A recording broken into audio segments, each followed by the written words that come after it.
हाय दिव्या, आज तो बहुत अच्छी लग रही हो। क्या बात है?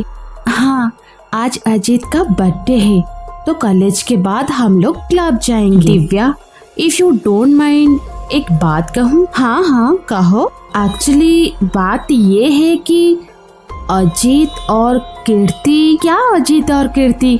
बोलो ना। अजीत अच्छा लड़का नहीं है, वो तुमको बस यूज कर रहा था।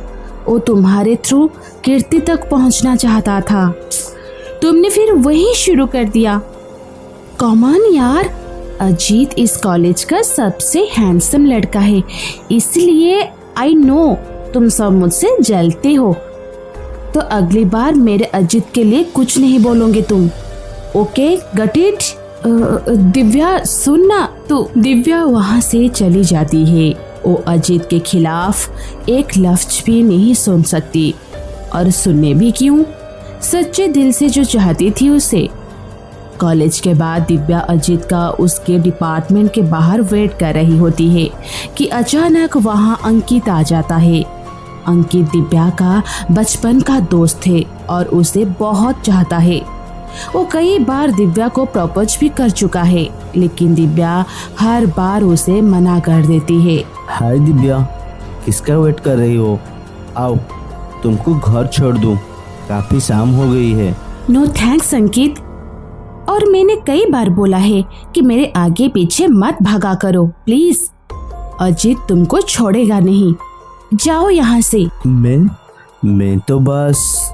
दिव्या वहाँ से चली जाती है। वो अजीत को कॉल करती है, लेकिन अजीत उसका फोन नहीं उठाता। दिव्या परेशान हो जाती है। उसे वेट करते करते काफी शाम हो जाती है। वो अजीत को कई मैसेजेस भी करती है, लेकिन अजीत रिप्लाई नहीं करता। वो निराश होकर वहाँ से चली जाती है। रास्ते में वही क्लब आता है जिसमें वो अजीत के साथ जाने वाली थी। वो उस क्लब में अजीत और कीर्ति को जाते हुए देखती है, मगर बिना कुछ बोले वहां से अपने घर चली जाती है। अगले दिन कॉलेज में, हे अजीत, क्या बात है? ना तुम मेरा कॉल ले रहे हो, ना मेरे मैसेजेस का रिप्लाई कर रहे हो। मैंने कल शाम तक कॉलेज के बाहर तुम्हारा वेट किया, लेकिन तुम नहीं आई। और वो लड़की कीर्ति थी ना, जिसके साथ तुम कल क्लब गए थे? मैंने देखा था तुम्हें बाहर। मुझे कोई गलती हो गई क्या? अजीत, तुम क्यों मेरे साथ ऐसा कर रहे हो? Look Divya, I don't think कि हम एक दूसरे के लिए कंफर्टेबल हैं।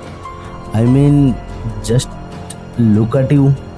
मैं कॉलेज का सबसे हैंडसम लड़का, एंड तुम, you know what I mean. So please ज़्यादा एक्सपेक्टेशन मत रखो। हम मिले, थोड़ा रूम में टाइम पास किया, now I am done with you. मैं अब कीर्ति को डेट कर रहा हूँ। ओह, तो मेरी फीलिंग्स तुम्हारे लिए टाइम पास थी? तुम ऐसा कैसे कर सकते हो मेरे साथ? मैंने तुम्हारे लिए क्या कुछ नहीं किया। ओह कम ऑन, जाओ अब। दिव्या रोते हुए वहाँ से चली जाती है। वो बहुत उदास हो जाती है। ना कॉलेज जाती है और ना ही किसी दोस्त से मिलती है, ना ही किसी से फोन पर बात करती है। अंकित दिव्या को कॉलेज में ना पाकर परेशान हो जाता है और दिव्या के घर चला जाता है। आंटी, दिव्या कहाँ है? कॉलेज भी नहीं आ रही है, ना मेरा फोन उठा रही है। बेटा, वो ऊपर अपने रूम में है, ना बात करती है ना कुछ खा रही है। तुम बात करो, शायद तुम्हारी बात मान जाए। अंकित दिव्या को समझाने उसके पास जाता है। दिव्या क्या बात है, ना कॉलेज आ रही हो ना फोन उठा रही हो? देखो दिव्या, मैं कई बार तुम्हें बोलने की कोशिश की कि अजीत तुम्हारे साथ सिर्फ फ्लर्ट कर रही है, और तुम नहीं समझी। खैर अब जाने दो, इट्स ओके। जो हो गया उसे जाने दो। अगले महीने एग्जाम है, तुम मन लगा के पढ़ाई करो। देखो, मैं तुम्हारे लिए सारी सब्जेक्ट की नोट्स भी लेकर आया हूँ, हम साथ कर पढ़ाई करेंगे, ओके? अंकित रोज दिव्या के घर आता और साथ में बैठकर दोनों पढ़ाई करते। कभी अंकित हंसी मजाक करके दिव्या को खूब हंसाता तो कभी दोनों साथ में शेर को निकल जाते। फोन पर भी दोनों घंटों बातें करते, कभी पढ़ाई की तो कभी इधर उधर की गप्पे। अंकित का अपने लिए इतना प्यार और कैर देखकर दिव्या खुद को रोक नहीं पाती और उसके गले लग जाती है।